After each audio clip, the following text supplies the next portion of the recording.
Ang tagal nating inantay yung upuan, di ba, na Noiwatdan. Kasi guys, ito, honestly, tinitiis talaga namin na hindi magbenta or hindi magbenta ng ibang product kasi itong Noiwatdan na to, na flat seat, kumbaga para sa akin, para sa mga kaibigan ko, sa mga kakilala ko, ito talaga yung proven and tested namin na flat seat na malambot pero sleek yung design. Ngayon, ang pinagkaiba lang sa mga una kong stocks, yung una kasi red stitch.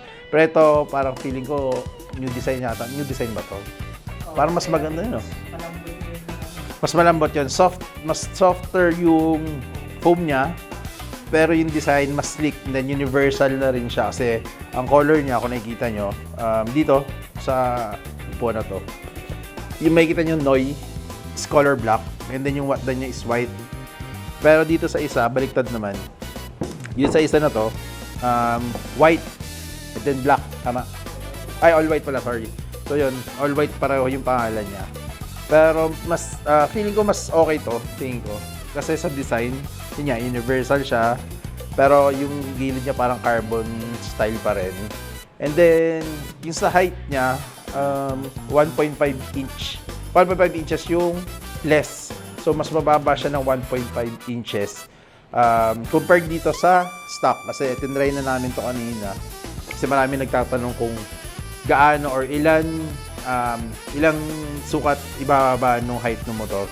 So, para sa may mga problema sa height, flat seat, isa sa mga solusyon dyan. Then, pagka bitin pa, flat seat, tapos magic lower, tapos flat seat. Pero kasi yung sa likod, hindi ko may recommend talaga. Hindi ko may recommend yung likod kasi 320mm talaga. Wala pa silang nilalabas, kahit anong suspension sa rear, wala pa silang nilalabas na below 320mm. Yun ang pagkakaalam ko. So wala pa talaga. So lahat 320mm sa rear. Kung gusto medyo bumaba, magic lowered ka sa harapan, then flat seat. So 1.5 plus sa front shock, mga 2 inches, 2.5 ganun. 1.5 no, para may play pa rin. So almost 3 inches ang ibababa ng motor nyo sa mga, siyempre malaking bagay na yung 3 inches eh. Like for example, 5'4 ka, o di 5'1, pwede na. So mga ganun. So, may play pa. So, mas maganda pa yung laro, and then mas confident ka mag-ride kasi nga syempre, malaking factor sa pagbumotor, malaking factor sa pag-ride. Ako sa tagal-tagal ko na nag-ride, yung height talaga, yung ground, kung basta kapang-kapa mo yung pavement or yung semento or yung kalsada, mas confident ka talaga mag-ride kasi syempre anytime biglang magta-traffic, biglang stop, makakatukod ka agad. So napakalaking bagay ng height sa pag-ride.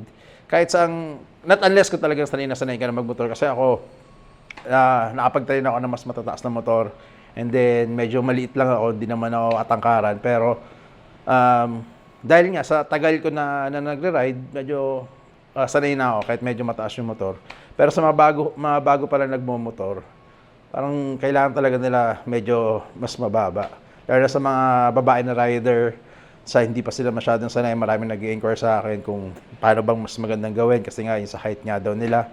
So, yun, para sa akin, flat seat, front shock, pero yun yung dalawang combination na may papayo ko sa inyo. So, pakita ko sa inyo. Ito, ang design niya. Yung last time kasi red stitch tayo, pero ito mas universal na. So, ganyan ang magiging itsura niya. So, mamaya magpapakita kami na kung ano yung itsura niya sa Giorno pag nakakabit. Tapos, pakita natin itong isa. Ito isa is all white kasi yung sulat. So, yan, ang ganda niya. Yan yung likod. Yan. So, ito yung stock difference. Sana makita nila yung difference nung stock sa... Kung dito lang, no? Sana makita nila. So, ayun yung difference. Halata ba? Parang naka-racing. So, ayan. Ay, di, nakababa ito. Ayan. So, ayan. Yan. Kita na nila. Tingin ko. Maka-compare nyo na. Kasi ito, dito mas makapal. Yung stock talaga, mas mataas to. Dito binawasan na nila yan. And then, mas manipis na to. So, ang laki ng diferensya. Plus, syempre, yung looks pa rin. Mas maganda syempre yung flat seat. Yo guys, so, yung Giorno kasi nasa garahe, Pero nagkabit na kami ng isang ganito para sa Giorno para makita nyo yung actual kung ano itsura niya talaga pag nakakabit sa Giorno. Tara, samahan nyo ako.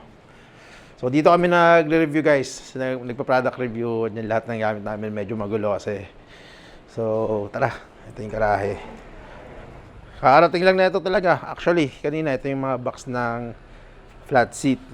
So ito, limited stocks lang to guys. Kung gusto nyo, baka maubusan pa kayo. And then, etong flat seat na to, ayan, kinabit na namin para makita nyo yung itsura. Para saan universal siya, kasi white on black, black on white, yung color niya. And then, same design, nung last na Noiwatt na natin, na red stitch. Pero ito, ibang color naman. So, biruin nyo 3 inches. 3 inches yung babawas sa height. So, laking comfort talaga yung, sa pag-ride nyo, yung confidence nyo, talagang mas okay kasi mas mababa. So, sakin natin to. Aray. Ayun, naka-magic low pa pala kayo. 3 inch ha, sorry. Magic low tsaka flat seat. So, ganito na yung height nyo. Ganyan na kayo po. So, flat-footed na kayo pag nakamotor kayo. Not unlike dun sa stock na talaga medyo tingkayad kasi mataas nga yung Giorno. Pero pag naka-flat seat ka na ganito, mas okay na. So, okay yung tsura niya guys. Ito, i-build natin tong Giorno na to. Inaantay ko lang yung mga piyesa. So, another content natin to. Try kong same na build nung gray natin. Pero pag-iisipan ko pa kung anong mga ikakabit ko. Pero, so yun guys, ito yung flat seat natin. Napakaganda. Ilang pieces lang pinauwi ko na ito.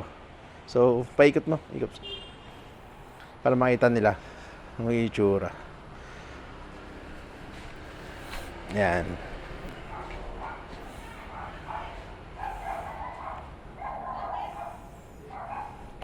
Okay na. So, yan guys. Kung gusto nyo, PM na kayo sa page. Follow nyo sa YouTube. Ka-start lang natin. Kakagawa natin ng YouTube. Mas mahaba yung videos natin doon. Then, comment nyo lang guys kung meron kayong mga gusto ipa-review.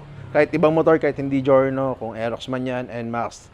Kahit ano pang motor, re-review natin. So, yun lang. Maraming salamat. Scooter Bear out.